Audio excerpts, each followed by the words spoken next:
Friday. Welcome to the 3 Things I Learned, Saas Sports Tech and Live Events. This week we're going to talk about making enemies. Unfortunately, when you're running a business, you're going to have to make decisions. And when you make decisions, sometimes those hard decisions will alienate people. And when you alienate those people, they will learn to hate you. It's nothing personal, but it will be personal to them. So I want to talk about the 5 instances where we're going to create enemies, no matter what we do. And then some of the things that we've learned to cope with those 5 things. So, 5 ways we've learned that people will create enemies out of you. Number 1, hiring. Unfortunately, you can't hire everybody. And as your business grows and you have more opportunity, that also means more opportunities to say no. I wish we had a line between our public and personal life, but we don't. And when we don't, sometimes we lead to situations where, your kids' friends' parents are looking for a job, or the person that you volunteer with, or the person that is at the local store. People in your life are going to come to you looking for jobs that may not fit for them, but they don't see it that way. And unfortunately, that's going to create an enemy. And it's going to create an enemy that lasts for a while. The second way you're going to create enemies is vendors. As you grow, you're going to pick more vendors. As you're looking at those vendors, you're going to choose one or the other. Unfortunately, you can't pick them all. And when you say no, hell hath no fury like a lever scorned. Instead of understanding why your decision was made, 95% of vendors, or anybody, this is not just to us, are going to hit cognitive dissonance. And that cognitive dissonance is going to say that you're the bad guy, that you hurt me, and then they're going to be vocal about it, both privately and publicly, especially now with so many outlets online. The third way you're going to make enemies is with your team. This is the hardest one. Everybody in their career is in a different position. That leads to different kinds of compensation, different promotions, different terminations, different responsibilities. But everybody is the star of their own movie, and you have to make difficult decisions. So when you promote one person, you didn't promote the others. And that's going to create some sore feelings. And in some cases, it does create enemies, no matter what you do. The fourth way is competition. Now, in a utopian world, you would think that we would all see each other as similar as we are. We see the same opportunity. Unfortunately, competition can bring out the worst in people. It's a lot easier to vilify the person on the other side. I've heard and seen what's been said about my team, and specifically me, by our competitors who know nothing about me, know nothing about what kind of person I am or what I'm trying to do in this world.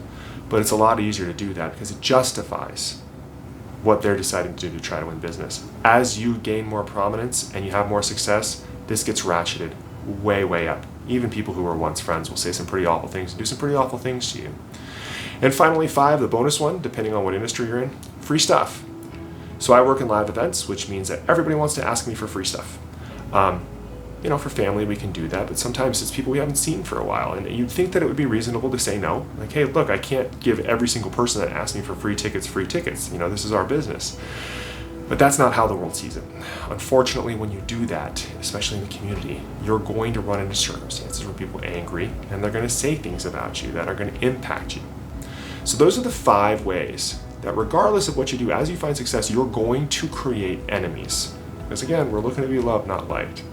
So let's talk a little bit about what we can do to cope with those situations.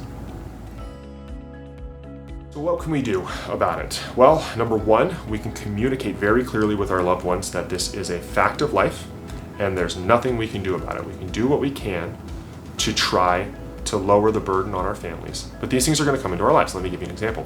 3 months before my son started playing Little League Baseball in the local league here, the head of the other league, which they play against, came and applied for a job with us as the director of sales. We couldn't hire him. He wasn't qualified for that position. We hired somebody else. That person still takes it out on my son. And my son and his kid are friends. That's one example of many, many, many, many, many that are in our lives. So we have to make clear to our families and our loved ones that there's going to be fallout from this.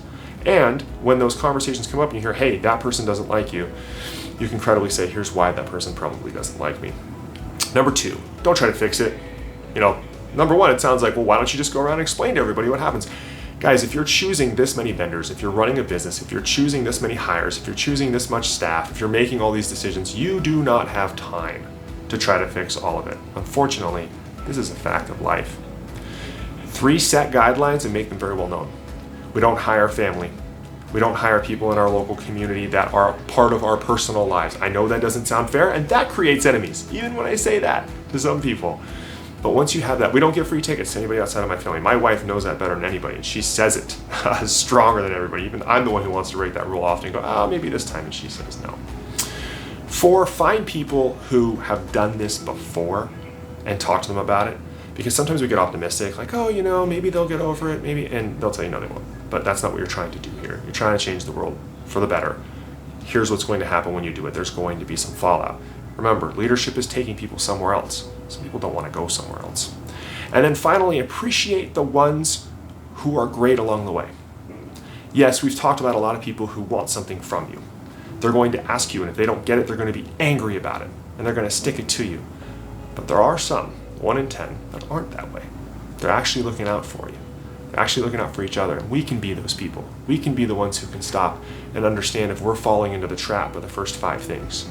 Is this person really a bad person? Do we really don't like them? Or are we maybe misunderstanding something and filling out the communication gap with negatives? If we can do those things, then building those enemies, though still incredibly unpleasant, and something that really hurts your feelings, it does, it hurts my feelings often, becomes something that you're better prepared for.